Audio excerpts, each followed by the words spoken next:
합독했던 말씀 중심으로 주님의 위로, 주님의 위로라는 제목으로 연애 말씀을 나누겠습니다. 여러분, 지금 세상 살이가 어떠신가요? 많이 피곤하시죠? 또 우리 성도님들은 특별히 이사하시느라고 그죠? 몇 개월 동안 좀 많이 피곤이 쌓여졌습니다. 이런 피곤함이 있을 때에 잘 풀지 못하면 마음이 자꾸 이렇게 가라앉지요. 우울해지고 그렇습니다. 세상 살이 보면 대부분이 다 상처받은 사람들이 모여 있습니다. 직장에 가도 상처가 있고, 교회 와도 상처가 있고, 또 사회에 나가도 인간관계 속에서도 상처가 있고, 그걸로 끝나는 게 아니라 지역 간에도 상처 있습니다. 참 묘한 상처들이 얽혔어요. 서울은 서울대로, 경기도는 경기대로, 전라도는 전라대로, 충청도는 충청도대로, 경상도는 경상도대로 각자의 상처들을 다 이야기를 합니다. 미국 사람들은 이 여러 민족이 구성이 되어서 나라로 형성되었기 때문에 다 민족 국가 아니겠습니까? 여기는 민족주의가 형성될 수 없습니다. 그러므로 언제는 국가주의죠. 국가주의 이 속에서의 서로들 간의 반목과 질시가 난무할 수 있습니다. 건드리면 폭발할 것만 같은, 그래서 극단적으로 폭발하는 사람들도 있지 않습니까? 그냥 총 들고 와서 마구 쏘아대는 그런 일들도 일어납니다. 이런 세상 살다 보면은 두려움이 쌓이죠. 사건들마다 어떤 일이 언제 어디서 어떻게 일어날는지 아무도 모릅니다. 저와 여러분들이 이 세상 살면서 우리 삶에 있어서 가장 두렵게 하는 게 무엇인가요? 예고 없이 다가오는 환난과 고통 아니겠어요? 건강한 줄 알았는데 이게 중병으로, 또 현대의술로는 고칠 수 없는 병이다, 이런 소리 갑자기 들으면 이보다 더 큰 낭패가 없습니다. 예수 잘 믿는다고 이런 낭패가 안 오는 것 아닙니다. 아무리 예수를 잘 믿어도 사람은 다 죽어요. 그죠? 병도 생기고 문제도 있습니다. 다만 예수 믿는 사람과 믿지 않는 사람 차이점은 어디에 있을까요? 예수 믿지 않으면 어디 가서 위로받을 데가 없습니다. 돈으로 위로받는다고 그러지만은 그것도 한순간일 뿐이지. 세상의 쾌락으로 위로를 받는다지만은 그것도 한순간이고 자기 삶을, 몸을 망가뜨리기 때문에 결코 참 위로가 될 수가 없습니다. 온통 상처고 고통이고 어려움이 있는 것이 우리 살고 있는 세상 아니겠습니까? 이런 상황 속에서 참 위로가 필요하죠. 나이가 지긋한 어느 성도님이 고백하셨어요. 이런 말을 하시더라고요. 시골에 청주에 제가 부흥성에 갔을 때에 거기 나이 드신 여성도님이 고백하는 말입니다. 목사님, 제가 시집살이 하는 동안에 옆에 있는 이 영감 때문에 그나마라도 살아났습니다. 이게 무슨 말씀입니까? 그랬더니 시어머니가 얼마나 그냥 핍박을 하고 못 살게 하는지, 그 외아들 키웠던 시어머니라 근데 외아들한테 사랑을 뺏길까봐 언제나 주시하고 있다는 겁니다. 너무 고통스러워서 살 수 없어서 치마 덮어쓰고 정말로 물속에 뛰어들고 싶었던 그런 일들이 한두 번 아닙니다. 그렇게 죽으려고 몸부림을 쳤지만은 그럴 때마다 밤에 잠들기 전에 남편이 꼭 자기 손을 잡아준대요. 아무 말 없이. 정말 거칠었던 손, 고되게 일한 그 손, 처녀 때 그 아름다웠던 손이라고 했던 것은 다 망가졌는데 내팽개치지 않고 그 큰 손 가진 자기 남편이 꼭 잡아준대요. 그런데 꼭 잡아주는 그 손을 잡고 있으면, 잡혀 있으면은 자기도 모르게 눈에서 눈물이 주르르 흐른대요. 그렇지, 내가 살아야지. 그런 마음이 들곤 한다는 겁니다. 지금 그 당시에 이제 머리가 희끗희끗했고 어려운 삶을 산 모습이 그대로 보이지만은 남편 때문에 살았다는 겁니다. 그게 무슨 말인지 알죠? 누군가가 위로하는 사람이 있으면은 힘을 받을 수 있습니다. 예수 믿는 저와 여러분들에도 참 고난이 있고 어려움이 있는데, 고난이 많고 어려움이 크고 깊으면 깊을수록 주님의 위로도 더 풍성해진다는 겁니다. 위로해 주시는 하나님. 여기서 우리가 좀 깊이 생각해야 되지 않겠어요? 위로가 도대체 무엇일까? 참 위로가 무엇이겠습니까, 여러분? 오늘 본문에서 주님이 잘 보여주는 거죠. 오늘 본문의 말씀은 인간의 본질적인 문제를 해결해 주시면서 고통과 슬픔에 빠져 있는 한 여인과 그 가정에게 위로해 주십니다. 오늘 본문 내용을 보면 두 가지 행렬이 있죠. 과부의 아들, 과부의 외아들, 그것도 외아들입니다. 죽어서 장례 행렬이 생겼습니다. 그 속에는 애곡하며 따라갑니다. 슬픔이 있고 고통이 있지 않습니까? 그런 행렬을 쭉 지나가는데 맞은편에서 다른 행렬이 들어옵니다. 예수님을 따르는 하나님의 생명을 얻은, 하나님의 생명 안에서 셈을 얻은 무리들이 그 장례 행렬과 마주칩니다. 한번 상상해 보세요. 한쪽에는 죽음과 슬픔과 사망이 넘쳐나는 행렬이 있는 반면에 한쪽에는 우주 만물을 창조하신 전지전능하신 하나님의 아들 예수 그리스도를 따르는 무리들의 행렬, 무엇과 무엇이 만남입니까? 죽음과 생명의 만남 아니겠습니까? 이 사건 속에서 무슨 일이 일어납니까? 죽음이 생명을 삼키지 못합니다.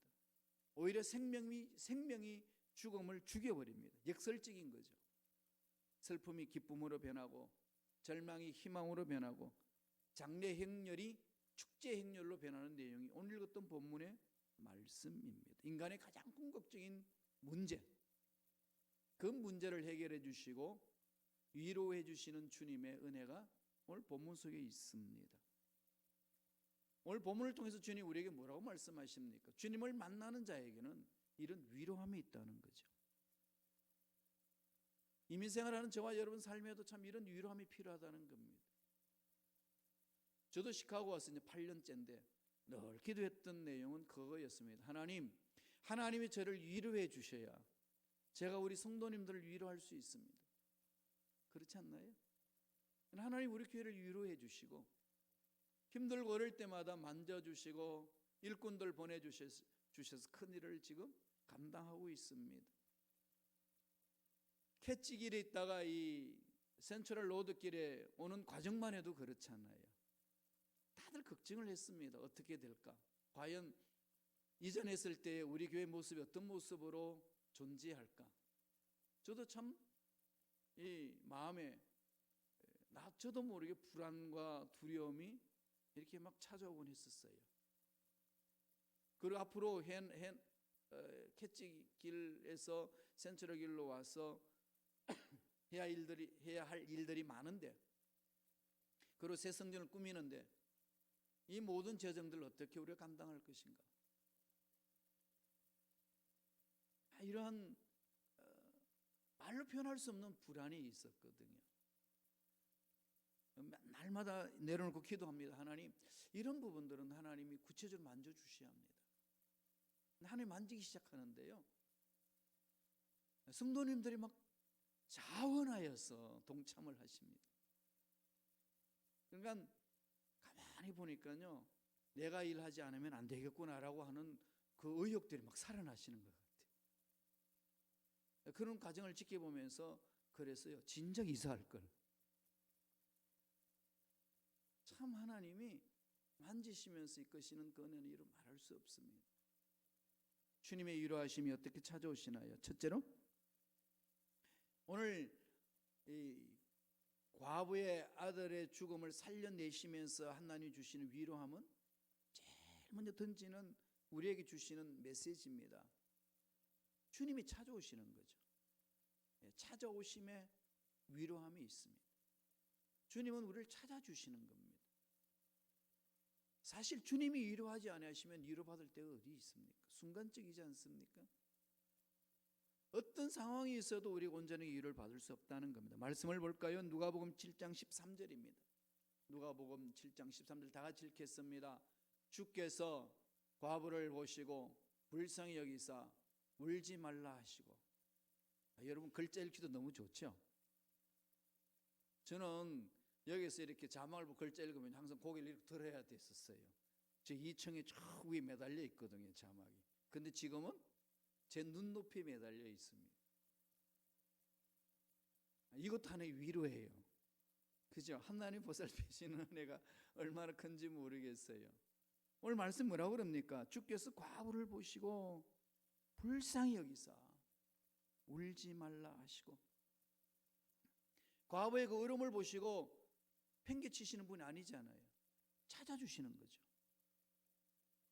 주님은 고통당하고 있는 사람들, 어려움에 빠져 있는 사람들, 정말로 우리가 어찌할 수 없다라고 하는 그 문제 앞에 내팽개치시는 분이 아니라 찾아오십니다. 찾아오시는 주님. 그러니까 이 주님을 만나야 되는 거죠.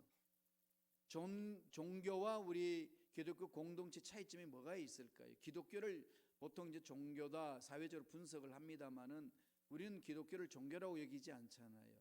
생명이라고 얘기죠. 왜 그럴까요? 종교의 정의는 인간이 절대자를 찾아가는 게 종교입니다. 절대자 신을 찾는 거잖아요. 그럼 우리는 어떻게 되죠? 전능하신 하나님이 찾아주십니다. 세상에서 이렇게 말하는 종교는 없어요. 거룩하시고 위대하신 분이 낮고 낮은 천한 곳의 인간들과 함께 살려고 신이 내려오셨다. 이러한 신화는 없습니다. 이런 종교의 이론은 하나도 없습니다. 오직 우리 기독교 공동체에서만 말씀하죠. 전능하신 하나님이 찾아주셨습니다. 한 주간 동안 살면서 힘들고 어렵고 지쳤던 좀 말로 표현할 수 없던 그 어려움들, 그 속에 주님은 찾아주십니다. 우리 형편과 처지를 아시는 주님, 내팽개치지 않으신다는 거죠. 그러니까 저와 여러분 어떻게 해야 되겠어요? 그분을 날마다 바라보는 거죠. 바울이 고린도 교인들에게 편지하면서 이런 말을 했습니다. 고린도후서 1장 4절 보세요. 고린도후서 1장 4절 다 같이 읽겠습니다. 우리의 모든 환난 중에서 우리를 위로하사 우리로 하여금 하나님께 받은 위로로서 모든 환난 중에 있는 자들을 능히 위로하게 하시는 이시로다. 환난 중에 버리지 않죠. 환난 중에 있는 자들을 어떻게 하죠? 능히 위로할 수 있는 분이시다.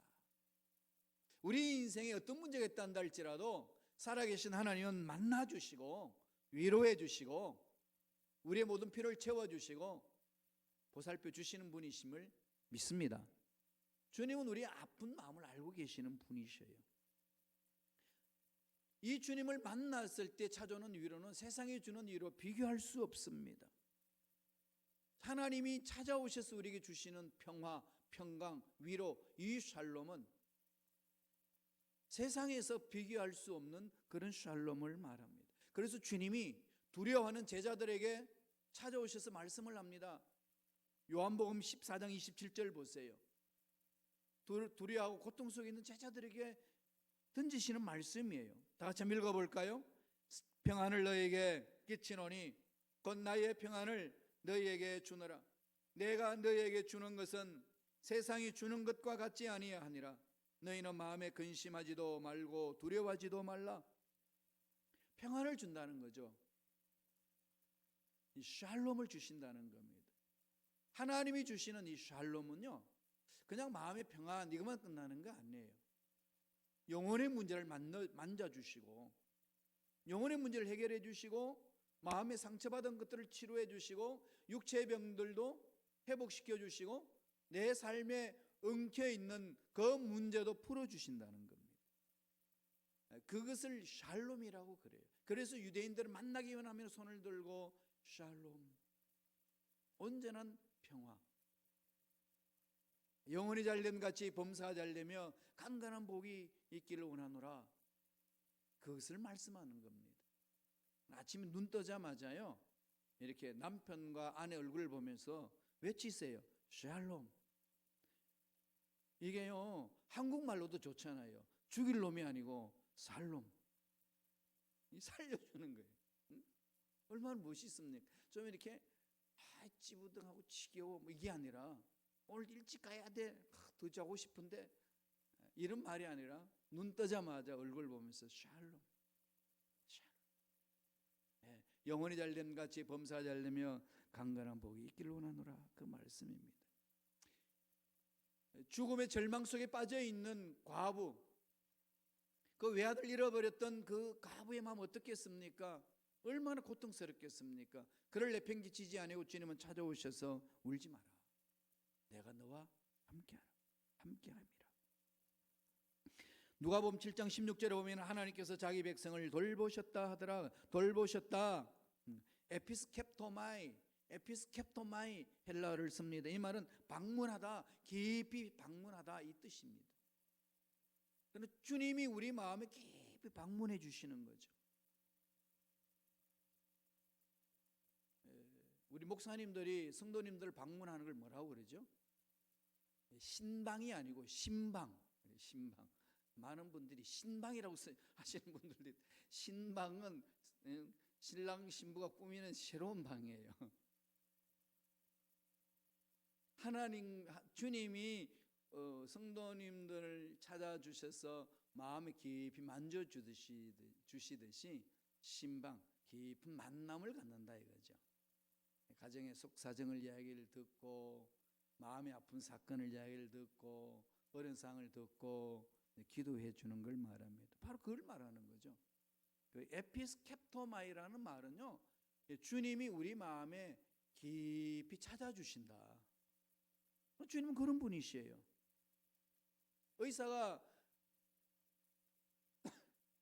멀리 떨어져 있는 환자를 가는 것을 뭐라고 그러죠? 왕진한다고 그러죠. 왕진. 주님이 일명 왕진하러 다니시는 거예요. 그럼요. 왕진하는 자의 삶에 주님이 우리에게 가르쳐 주신 것 아니겠습니까? 하나님이 만져주시면은 그 부분들은 풀어지시거든요. 주님을 만나면 돼요. 이 세상에서 죽을 수밖에 없는 상황 속에서도 죽지 아니하고 살겠다고 결심할 수 있는 것은요, 나를 보담아주는 한 사람만 있으면 살 소망이 생긴대요. 나를 품어주고 나를 인정해주고 나를 위해서 기도해주고 나를 위해서 기다리는 사람이 있다라는 사람은 한 사람만 있어도 목숨을 끊지 않는다고 합니다. 심리학자들이 그렇게 분석을 하면서 이야기를 합니다. 이 세상의 모든 사람 날 버려도 우리를 버리지 않으신 주님이 계십니다. 그 주님을 바라본다면 우리 마음을 어떻게 했어요? 아무리 힘들고 어려운 일이 있단다 할지라도 살 소망이 있는 것 아니겠습니까? 하나님 만져주시는 은혜, 하나님 붙들어주시는 은혜, 살려주시는 은혜, 이보다 큰 게 어디 있습니까? 두 번째, 주님이 주시는 은혜, 어떤 은혜가 오늘 본문 속에 있나요? 예, 만져주시는 위로가 있죠. 만져주시는 거죠. 터치하는 것.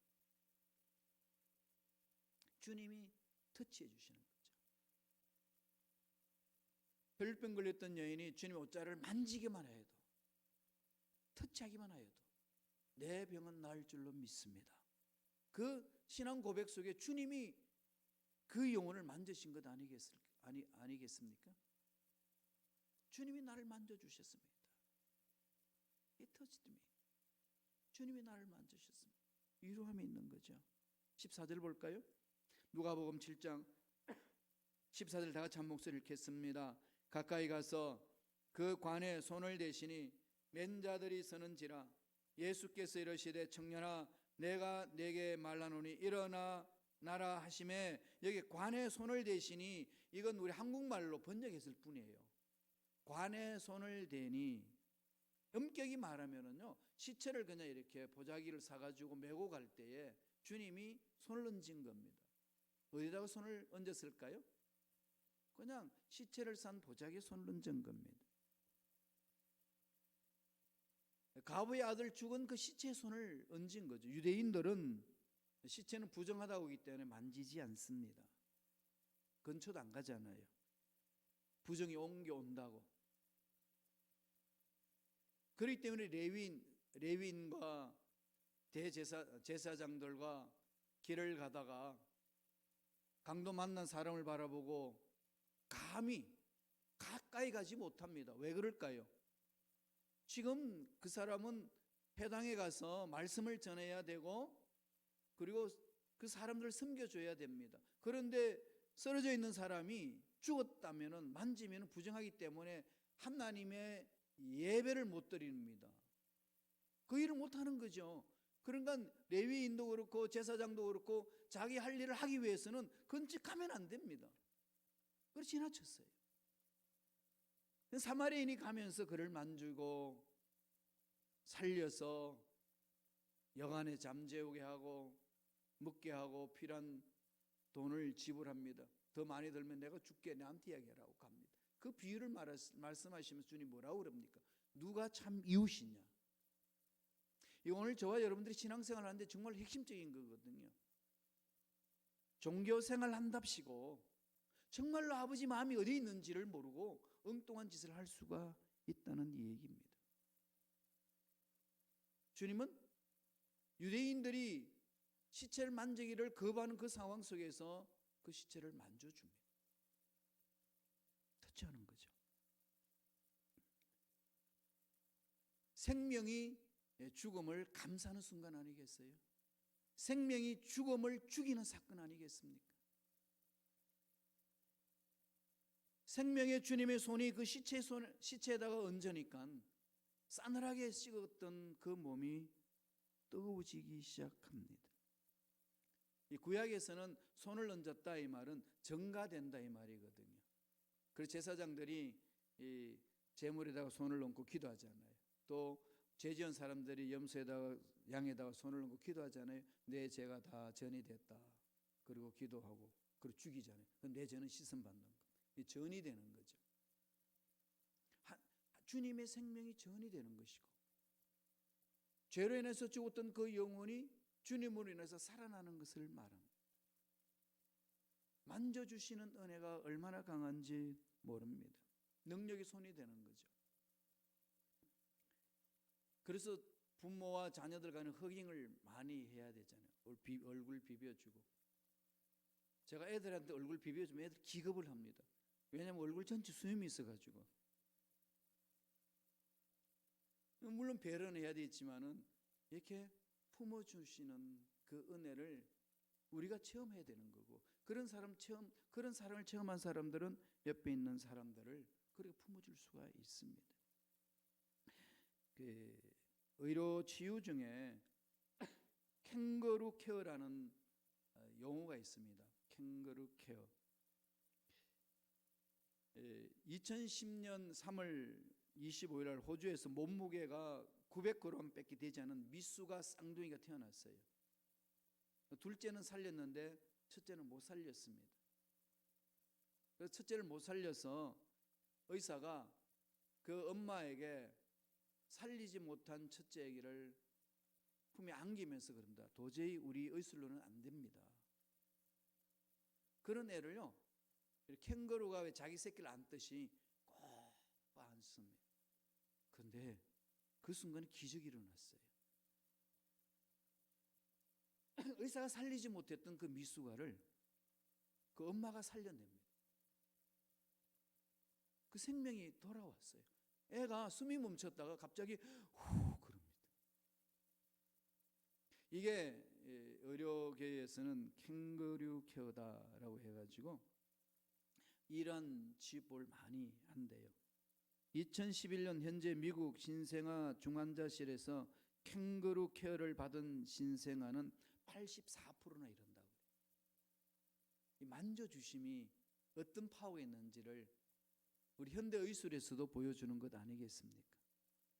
꼭 안아주면은요, 애가 안정감을 얻고 어린 아이의 두뇌도 새로워진다는 거죠. 주님이 우리를 만져주실 때에 우리의 문제는 눈 녹듯이 녹아내린다는 겁니다. 세상에서 해결할 수 없는 문제 주님이 만져주시면 해결된다는 거죠. 오늘 그걸 말합니다. 만져주시는 하나님의 은혜. 주여 내 인생의 이 문제를 만져주시고 내 앞날의 답답한 이 문제를 만져주시고 내 육체의 이 질병 만져주셔서 하나님의 치유의 놀라운 역사 일어날 줄로 믿습니다. 아니 기도하시는 거죠. 주님의 만지심.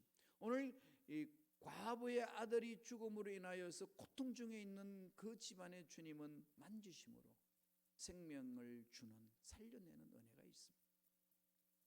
이 위로는 저와 여러분 지금 이민생활에서 꼭 필요한 거 아닐까요? 하나님 이 위로가 필요합니다. 기도하세요. 만져주시기를 부르짖으세요. 그저 문제 많다, 답답한 일이 있다, 앞길이 막혀있다, 내 육체가 약하다 이런 데만 집중하지 말고 우리 가정에 문제 많고 내 직장에 내 사업장에 문제 많아서 너무 힘들다 이렇게만 생각하지 마시고 어차피 세상은 힘들고 어렵고 고통스럽습니다. 아무리 문제 해결받고요 돌아서도 또 문제 생기는 게 인생살이 아닙니까? 이미 그것은 전제하고 들어갑니다. 그렇다면은 크든지 작든지 그게 마음 두지 말고 어디다 마음 두셔야 되겠어요? 나를 만져주신 하나님의 은혜, 하나님 만지시면은 이까짓 큰 문제는 해결되는 역사가 일어날 줄로 믿습니다. 담대히 외치는 겁니다. 죽은 시체도 살리시는 하나님의 손길이 있으신데 하나님의 전능하심을 믿고 나아간다면 하나님의 손길이 나를 만져주시면 이 문제는 반드시 해결되는 역사가 일어날 줄로 믿습니다. 이 고백이 필요한 거죠.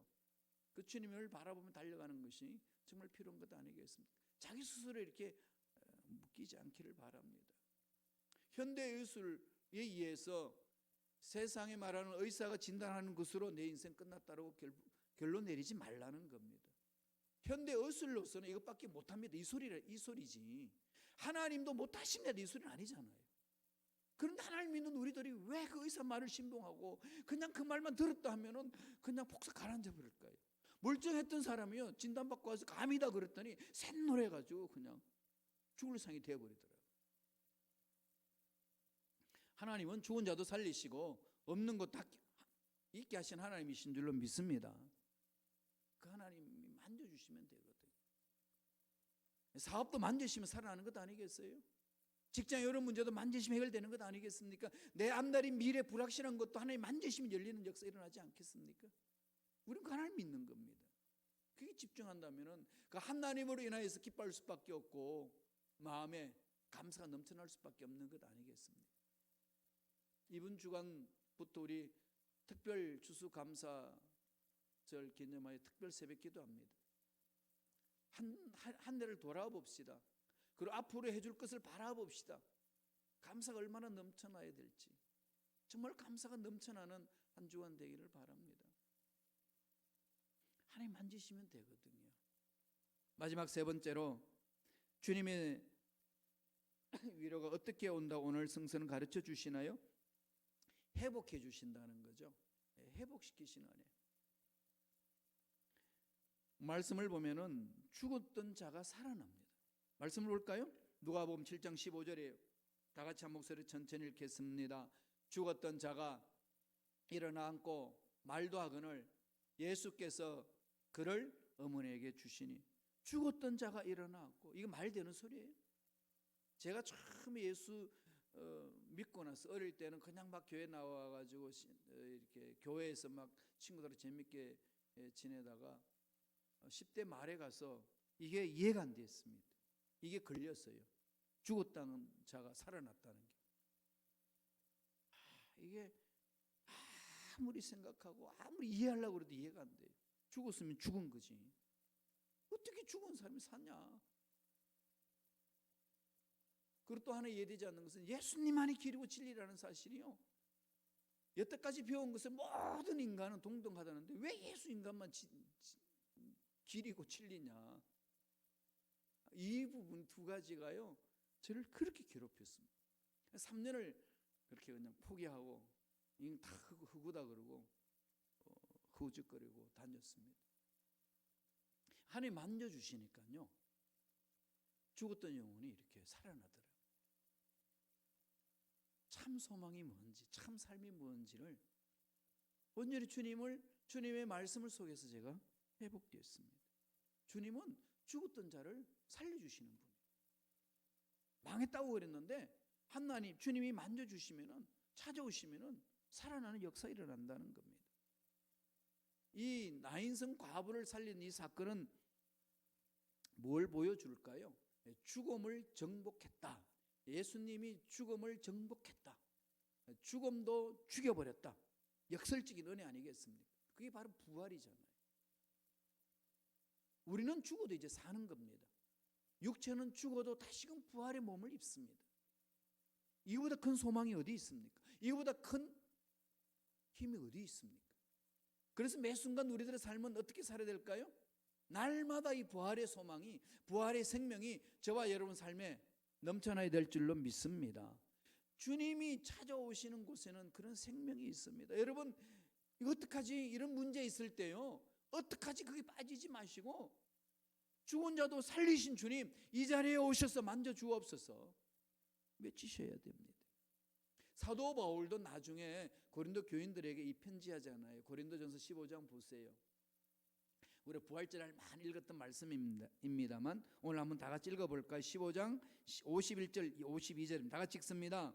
보라, 내가 너에게 비밀을 말하노니 우리가 다 잠잘 것이 아니요 마지막 납발의 순식간에 호련히 다 변화되리니 납발 소리가 나매 죽은 자들이 썩지 아니할 것으로 다시 살아나고 우리도 변하리라. 변화되리라. 우리는 죽은 것 같지만 마침내 또 산다라고 말씀을 합니다. 뭘 말씀하죠? 회복의 역사 일어난다는 거죠. 생명의 역사, 치유의 역사, 회복의 역사, 위로의 역사, 변화되는 역사가 일어난다는 겁니다. 하나님을 만나면 반드시 이런 역사 일어납니다. 나는 예수님을 만났는데 변화가 없습니다. 그건 거짓말입니다. 만난 척했을 뿐이지 만난 것 아닙니다. 주님을 만났는데 변함이 없다, 거짓이에요. 늘 제가 말씀드리잖아요. 제가 독일에 있을 때에 이 독일 말도 잘하려면요, 마늘을 먹어야 독일 말이 잘 돼요.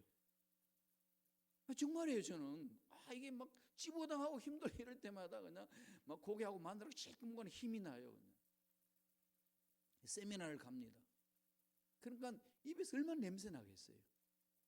양치질하고 샤워하고 향수 뿌리고 별짓 다 해도 냄새는 나더라고요. 근데 다행으로 저를 지도했던 교수님이 이태리 음식을 너무 좋아하시는 거예요. 이태리 음식은 마늘이 다 들어갑니다. 그러니까 마늘을 즐겨 드시는 거예요. 그래서 그냥 뭐 마늘 좀 냄새 나도 괜찮아요. 그냥 지낼 수 있었습니다.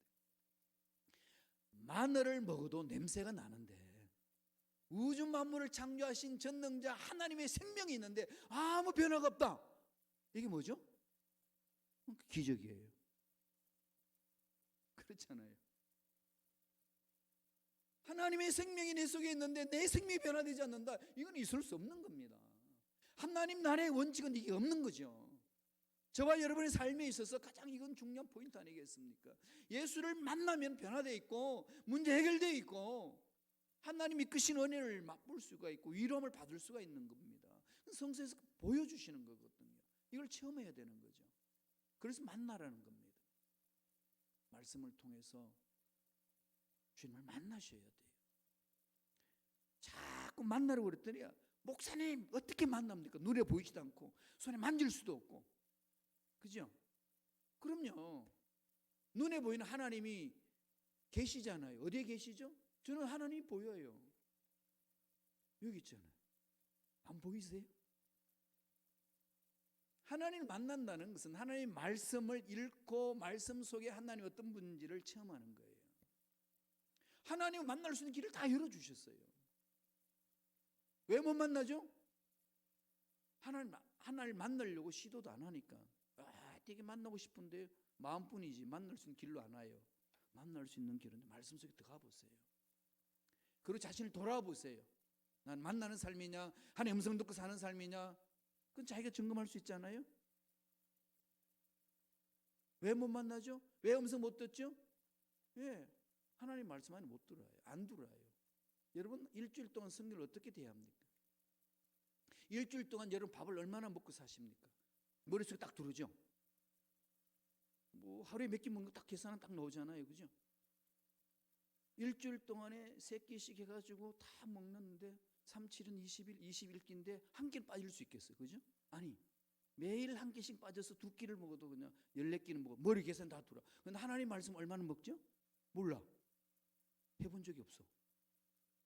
그러신가요? 예, 이게 우리의 치명적인 문제입니다. 이건 마귀한테 휩쓸려 드는 거예요. 예, 목사님이 그렇게 말씀하세요. 세상 살아보세요. 예, 세상 살아가는 방법이 여기에 있습니다. 문제 해결하는 방법이 여기에 있습니다. 일로 두르지 아니하시면요, 답 없습니다. 아, 난 괜찮아. 괜찮지 않아요. 문제 빵빵 터집니다. 이것을 이겨낼 수 있는 유일한 길은 말씀 안에 두르셔야 돼요. 그 속에서 유일함을 받습니다. 나인성 과부를 살려주신 하나님의 은혜, 살려주시는 위로, 회복시켜 주시는 위로, 만져주시는 위로, 함께 주시는 위로가 있지 않습니까? 이 이민 생활 속에 여러 가지 어려운 문제가 있을 때마다 주님으로부터 참 위로를 받으시고 힘있게 살아가는 저와 여러분 되기를 간절히 축원합니다. 기도하겠습니다. 하나님 감사합니다. 오늘도 우리의 귀한 생명을 주셔서 하나님의 말씀